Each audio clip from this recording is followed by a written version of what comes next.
नमस्कार प्रिय विद्यार्थियों, हिमालय एजुअब के ऑनलाइन लर्निंग प्लेटफॉर्म पर एक बार फिर से आप सभी विद्यार्थियों का बहुत बहुत स्वागत है। आज हम बातचीत करेंगे जामिया मिलिया इस्लामिया के बारे में, नई एलिजिबिलिटी के बारे में, नए कोर्सेज के बारे में भी हम बातचीत करेंगे। ऐड हुए हैं तो कौन से नए कोर्सेज ऐड हुए हैं, उसके अलावा इस बार नए सब्जेक्ट कौन कौन से हुए हैं यहाँ पे, और कौन कौन से पेपर हमें देने होंगे अगर हमें जामिया मिलिया इस्लामिया में एडमिशन लेना है तो सीयूईटी में कौन कौन से पेपर हमें देने होंगे, अर्थात फॉर्म में हमें कौन कौन से पेपर सिलेक्ट करने हैं। चलिए देखते हैं अपन जामिया का जो एलिजिबिलिटी क्राइटेरिया है, जो सब्जेक्ट्स हैं। देखिए सबसे पहले अगर हम बातचीत करें जामिया के डिग्रीज के बारे में, तो यहाँ पे बीए की डिग्री है। बीए के अलावा अगर आपको दिख रही है तो एक बीएससी की है, BSc in biotechnology, BSc in biotechnology, फिर बी वोक है,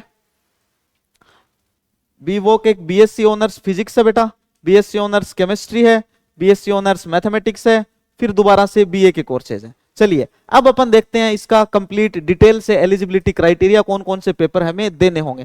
देखो जैसे पिछली बार क्या था, जामिया में अगर मान लो किसी बच्चे को बीए ऑनर्स हिस्ट्री के अंदर एडमिशन लेना है तो उसकी मेरिट किस बेसिस पे आती थी, सीयूईटी में उसके सिर्फ हिस्ट्री के सब्जेक्ट में, हिस्ट्री डोमेन में उसने जितने मार्क्स हासिल किए हैं उसी के बेसिस के ऊपर मेरिट कैलकुलेट होती थी और उसी के बेसिस पे एडमिशन दिया जाता था। इस बार वो जो पिछली बार वाली जो मेरिट थी वो 200 नंबर में से आती थी, लेकिन इस बार यह मेरिट 250 नंबर में से आएगी। कैसे आएगी? क्योंकि पिछली बार था कि 50 क्वेश्चन आएंगे और 50 में से आपको कोई भी 40% करने हैं, और एक प्रश्न जो है वो है 5 नंबर का था, एक क्वेश्चन है ना। तो 40 इंटू 5 बेटा कितने हो गए? 200। लेकिन इस बार पूरे 50 क्वेश्चंस करना आपके लिए कंपलसरी है। 50 ही क्वेश्चन आएंगे और 50 के 50 आपको अटेम्प्ट करने हैं। तो 50 into 5 is equal to 250 marks. Okay, तो 250 मार्क्स का आपका पेपर होगा। बातचीत करते हैं अपन बीए ऑनर्स हिंदी की। तो अगर आप जामिया में एडमिशन लेना चाहते हैं बीए ऑनर्स हिंदी वाले सेक्शन में, तो आपको बेटा डोमेन सब्जेक्ट हिंदी चूज करना ही करना होगा। आपको डोमेन कौन सा चूज करना होगा? हिंदी चूज करना होगा।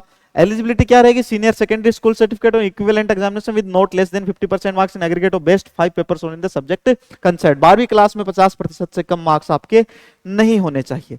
उसके बाद अगर हम बातचीत करें बीए ऑनर्स संस्कृत, देखो लैंग्वेज से रिलेटेड जितने भी सब्जेक्ट हैं, पिछली बार भी जामिया में उनमें एडमिशन मिलता था जीटी वाले पेपर के थ्रू, इस बार भी उनमें एडमिशन मिल रहा है जनरल एप्टीट्यूड टेस्ट वाले पेपर के थ्रू। और आपके जनरल एप्टीट्यूड टेस्ट की जो क्लासेस हैं वो रेगुलर हिमालय एजुअब के यूट्यूब चैनल पे फ्री ऑफ कॉस्ट आप सभी के लिए अवेलेबल है, जिसमें हम करंट अफेयर्स भी पढ़ रहे हैं, जिसमें हम पूरा जीके भी पढ़ रहे हैं, जीएस भी हम उसमें पढ़ेंगे। रिसेंटली वो क्लासेस स्टार्ट हुई हैं, तो प्लीज आप उन क्लासेस से चूकिएगा मत।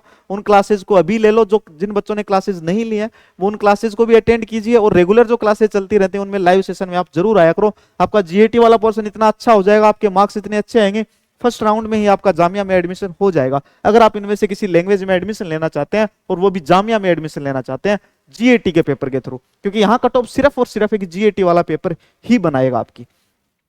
ये लैंग्वेज के जितने भी पेपर हैं जामिया के, इनमें सबके लिए सब में आपको क्या चाहिए बेटा? जनरल एप्टीट्यूड टेस्ट चाहिए। उसके बाद बातचीत करें बीए ऑनर्स इकोनॉमिक्स, इकोनॉमिक्स का पेपर आपको देना होगा, उसके लिए आपको इकोनॉमिक्स का पेपर देना होगा। बीए ऑनर्स हिस्ट्री, हिस्ट्री का पेपर आपको देना होगा, जैसे रिसेंटली मैंने बताया। बीएससी बायोटेक्नोलॉजी के लिए आपको बायोलॉजी का, बायोकेमिस्ट्री का या बायोटेक्नो कोई एक पेपर आपको देना है, मतलब बायोलॉजी का पेपर आपको देना है, बायोलॉजी डोमेन का। फिर जो वोकेशनल कोर्सेज हैं, bachelor in vocational studies solar energy, तो सोलर एनर्जी के लिए आपको फिजिक्स का पेपर देना होगा। अगर किसी को एडमिशन लेना है बी वोक सोलर एनर्जी जामिया मिलिया इस्लामिया में, तो फिजिक्स वाला डोमेन आपको देना होगा। उसके बाद हम बातचीत करें बीएससी ऑनर्स फिजिक्स के लिए भी फिजिक्स का पेपर देना होगा। फिर टर्किश लैंग्वेज और लिटरेचर के लिए आपको जीएटी का पेपर देना है। बीएससी ऑनर्स केमिस्ट्री के लिए आपको केमिस्ट्री का पेपर देना है। उसके बाद बीएससी ऑनर्स अप्लाइड मैथमेटिक्स के लिए मैथमेटिक्स का पेपर देना है। फिर से लैंग्वेज है बेटा कोरियन, पर्शियन, उर्दू, इनके लिए आपको कोरियन और पर्शियन के लिए जनरल एप्टीट्यूड टेस्ट देना होगा। उर्दू के लिए आपको उर्दू लैंग्वेज वाला पेपर देना होगा। ये थी बेटा जामिया के सारे कोर्सेज। तो इस बार जामिया क्या कर रहा है बेटा? 15 कोर्सेज जो आपको प्रोवाइड कर रहा है। कितने? टोटल 15 कोर्सेज, और अच्छी सीटें भी हैं। सीटों के बारे में नेक्स्ट वीडियो में मैं आपसे चर्चा जरूर करूंगा। जो बच्चे नए हैं वो चैनल को सब्सक्राइब जरूर कर देंगे। कि सभी के लिए मुख्य संदेश मैं यह देना चाहूंगा कि कोई भी बच्चा फॉर्म को गलत फिल नहीं करेगा। किसी को फॉर्म समझ में नहीं आता है तो हमसे कॉल करके पूछ लीजिएगा। अगर किसी ने फॉर्म फिल कर लिया है तो एक बार हमें व्हाट्सएप के थ्रू अपने फॉर्म के पीडीएफ के रूप में भेज के एक बार हमसे वेरीफाई जरूर करवा लें। अक्सर ऐसा होता है कि विद्यार्थी खुद को ओवर स्मार्ट समझते हैं और वो खुद फॉर्म फिल करते हैं, और फिर जब एडमिट कार्ड नहीं आते तब संपर्क करते हैं कि सर हमारे एडमिट कार्ड क्यों नहीं आ रहे। फिर हम कहते हैं एक बार अगर पीडीएफ है फॉर्म की तो एक बार हमें भेज दो, देख लें। तब देखते हैं, पता लगता है यार बेटा तुम तो फॉर्म ही गलत भर रखा है, इसमें तूने ये माइनर मिस्टेक कर रखी है, इनको देखा ही नहीं, तो इस वजह से आपका एडमिट कार्ड नहीं आया।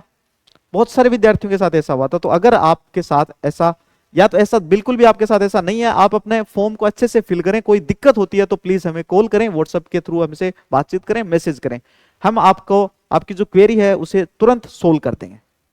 तो प्लीज कोई भी मिस्टेक नहीं करेगा फॉर्म भरने में। जल्दी ही मिलते हैं नए इंफॉर्मेशनल वीडियो के साथ में, तब तक के लिए बाय, धन्यवाद।